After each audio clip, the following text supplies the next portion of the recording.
All right, so here we are. We're on our last thing of count. Thank goodness, right? Probably kind of tired of this. So up until now, what we looked at was situations where declare led and you gave count to your partner. And that's by far the most common time that you give count. If you get that right, hey, you're way ahead of the curve. So if you don't get this last part, if it seems a little fuzzy for you, don't worry too much about it. All right. My goal is to let you know the things you should start looking for, but you're not going to get them right all at one time. So just, give yourself a little breathing room. Take this as okay, this is something I need to see, something I need to be able to do because it's important. But don't knock yourself out about it and don't get all upset if you don't quite get it all at one time. I know some people who've been playing for years and still struggle with count and attitude and suit preference. So, oh gosh, did I do suit preference yet? I didn't, did I? Maybe we'll do that tomorrow. But here you go. This is the last situation of count. You give count when declare is leading a suit, and you also can give count when your attitude is already known. So there's situations that we give attitude. What are those? They're when we're discarding or when we're following to partner's lead. But there's some situations where your attitude is just flat known. Your partner knows how you feel about something. And in those situations where your attitude is known, you should give count. So let's just look. I'm going to try and only show you pieces at a time. Let's see. I want these two pieces, I think, at this time. Okay. So there's your hand and there's dummy. Okay.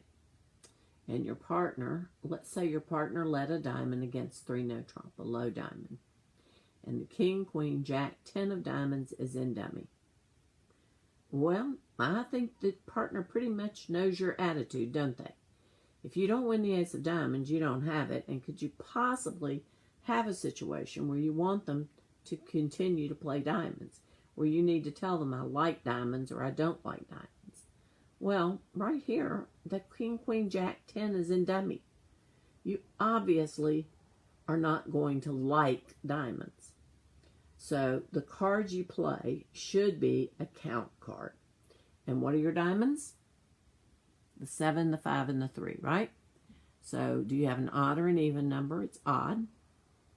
So you would play the 3 of diamonds to let partner know that you had an odd number of diamonds. Now, why is that important? Why does partner care whether you have an odd or even number of diamonds? Well, let's look at the whole hand. I'm doing this out so you can see. There's the whole hand. Okay? So declares in 3 no trump. And I don't know how they got there, and, not really too worried about it. They're in 3 no trump. Your partner led a low diamond from the ace, because we can do that against a suit contract, right? And what happened? You played the 3 and told your partner you had an odd number of diamonds.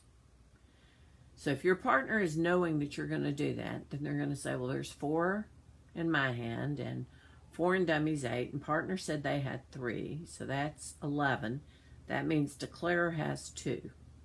I should win the second time diamonds are played. Now, what happens is, if you want to focus on that, is sometimes people look at that and they think, well, it doesn't much matter what I do because the king of hearts is in dummy, so they can always get over to those diamonds. So you think it really doesn't matter. What am I going to do next? The diamond lead didn't work out so well, did it? I didn't get any diamond tricks, so what am I going to do next?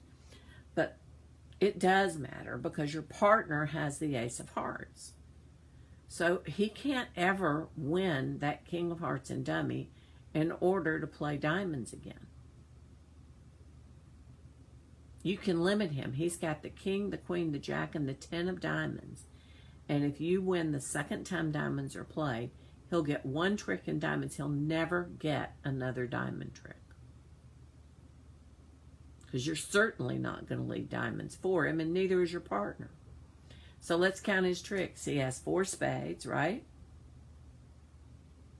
And he has, excuse me, those are clubs. 4 clubs, right?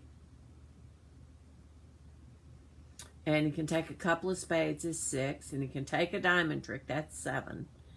He can actually, if he plays on spades early enough, can build a spade trick. So gosh, they'd get him up to 3, 4, 7, 8. But he can't get that 9th trick. Okay? So that's a kind of a simplistic view of it.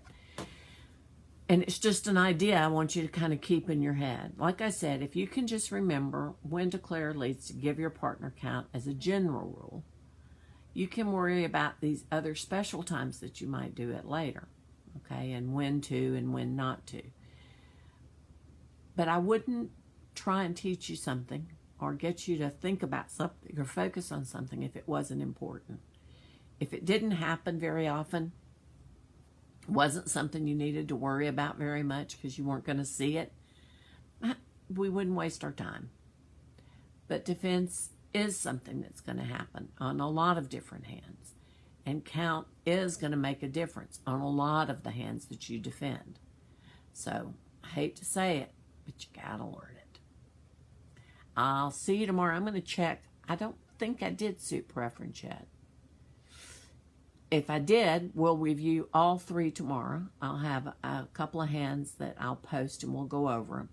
If I didn't do suit preference, we'll do that instead tomorrow. Anyway, I'll see you on Friday. Bye.